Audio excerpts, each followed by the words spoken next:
સૌપ્રથમ આપ સૌને નમસ્કાર। આજની આ પ્રેસ કોન્ફરન્સની અંદર તમામનું ખૂબ ખૂબ સ્વાગત છે। આજે મારી સાથે ગુજરાત મહિલા ઉપાધ્યક્ષ એવા બેન શ્રી રચનાબેન હિરપરા, ગુજરાત મહિલા ઉપાધ્યક્ષ એવા બેન શ્રી કાજલબેન ઘોઘારી તેમજ ગુજરાત મહિલા સંગઠન મંત્રી એવા મોનિકાબેન સંઘવી।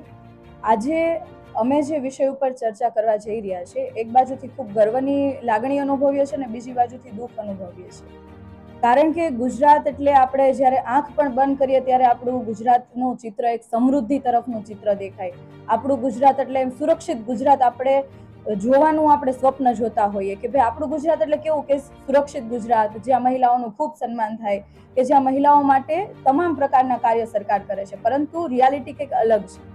રિયાલિટીમાં જો જોવા જઈએ તો ગુજરાતની અંદર અસંખ્ય એવા કિસ્સાઓ બને છે કે જ્યાં મહિલાઓની અસુરક્ષા સામે સવાલ ઊભા થાય છે। લાખો મહિલાઓ આ અસુરક્ષાની વચ્ચે જીવી રહી છે। ત્યારે બીજી બાજુ પંજાબની અંદર પંજાબ સરકાર દ્વારા મહિલાઓને સન્માન રાશિ આપવાનું આજથી ચાલુ કરે છે, એટલે કે દરેક મહિલાઓને 1000 રૂપિયા સન્માન રાશિ એમના બેંક ખાતામાં આજથી જશે અને એસસી સમાજની જે મહિલાઓ છે એમને દર મહિને 1500 રૂપિયા સન્માન પેટે આપવામાં આવશે। ત્યારે સવાલ મોટો એ છે કે જો પંજાબની અંદર પંજાબ સરકાર જો આ સહાય આપી શકતી હોય, સન્માન આપી શકતી હોય, તો પછી ગુજરાત સરકાર શા માટે નથી આપી શકતી? ગુજરાતની મહિલાઓનો પણ એટલો જ ફાળો છે જેટલી પંજાબની મહિલાઓનો ફાળો છે સરકાર બનાવવા માટે। માત્ર ગુજરાતની અંદર મહિલાઓનો ઉપયોગ સભાઓની અંદર બોલાવવામાં, જ્યારે નેતાઓને મોટિવેશનની જરૂર પડે ત્યારે એને તાળીઓ પડાવવામાં આવે છે, માત્ર ને માત્ર આટલો જ ઉપયોગ થાય છે। પરંતુ મહિલાઓ માટે વિચારતી સરકાર ક્યાં છે? આજે જ્યારે મહિલાઓને સન્માન આપવાની ને હક આપવાની અમે વાત કરીશું, આમ આદમી પાર્ટી વાત કરશે, ત્યારે ભાજપના ઘણા બધા નેતાઓ એવું કહેશે કે અમે રેવડી નથી આપતા, ગુજરાતની જનતાને રેવડી પસંદ નથી। પણ વાસ્તવિકતા એ છે કે આ જ ભાજપના નેતાઓ જે ધારાસભ્ય બનીને બેઠા છે, તમામ ધારાસભ્ય ગુજરાતના લોકોના ટેક્સના પૈસે એશો આરામ કરે છે। એને એમએલએ ક્વાર્ટર મળે છે તો સરકારના પૈસા, જનતાના પૈસે મળે છે। એમને ગાડીની અંદર પેટ્રોલ જનતાના પૈસે નખાય છે। એમનો મેડિકલનો ખર્ચ જનતાના પૈસામાંથી આપવામાં આવે છે। એમની મુસાફરીનો ખર્ચ જનતાના પૈસામાંથી આપવામાં આવે છે।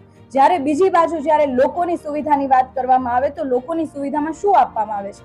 તો માત્ર ને માત્ર મોંઘવારી, બેરોજગારી અને આની વચ્ચે ઝઝુમવાનો વારો અત્યારે ગુજરાતની જનતાનો છે।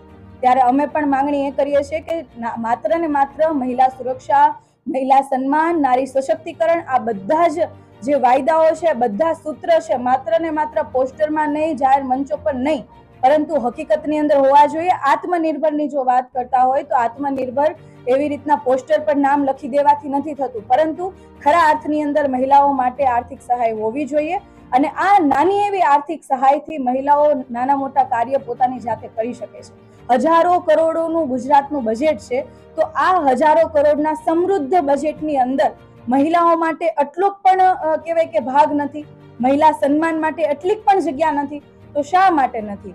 અને આ બાબતે હું ભારતીય જનતા પાર્ટીના તમામ શાસક પક્ષના ધારાસભ્યને સવાલ કરવા માંગુ છું કે જો ગુજરાત સરકાર, જે પંજાબ સરકાર જે રીતના સહાય આપી શકતી હોય, સન્માન આપી શકતી હોય, તો ગુજરાત સરકાર શા માટે નથી આપી શકતી?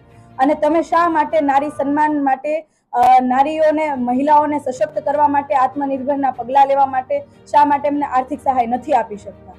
બસ આ જ વાત સાથે અમે સરકાર પાસે માંગણી કરીએ છીએ કે જે રીતે પંજાબ સરકાર, આમ આદમી પાર્ટીની સરકાર, ભગવત માનજીની સરકાર જો મહિલાઓને આર્થિક સહાય આપી શકતી હોય, સન્માનિત કરી શકતી હોય, તો ગુજરાત સરકારે પણ આવી યોજનાઓ લાગુ કરવી જોઈએ અને ગુજરાતની મહિલાઓને આવી રીતે સન્માન આપવું જોઈએ।